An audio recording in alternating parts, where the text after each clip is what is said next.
आज हम एक ऐसी नेमत के बारे में बात करेंगे जो इंसान को अंदर से मजबूत बनाती है, और वो है सब्र। जिंदगी में मुश्किलात आना, गम आना, लोगों का रवैया बदल जाना, ये सब हकीकत है। लेकिन सवाल ये है, क्या हम इन हालात में सब्र करते हैं या टूट जाते हैं? याद रखिए, सब्र कमजोरी नहीं बल्कि मोमिन की सबसे बड़ी ताकत है। नबी करीम ने फरमाया, सब्र रोशनी है। सही मुस्लिम और कुरान में अल्लाह ताला फरमाते हैं, बेशक अल्लाह सब्र करने वालों के साथ है।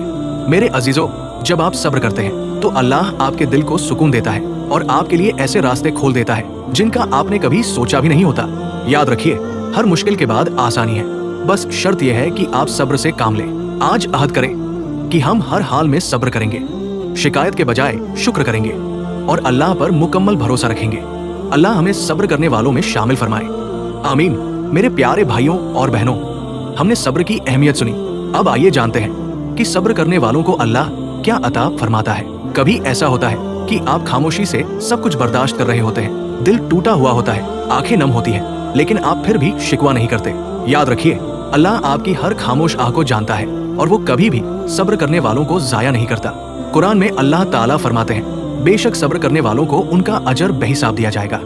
और नबी करीम ने फरमाया, जिस पर अल्लाह भलाई का इरादा करता है उसे आजमाइश में डालता है। सही बुखारी।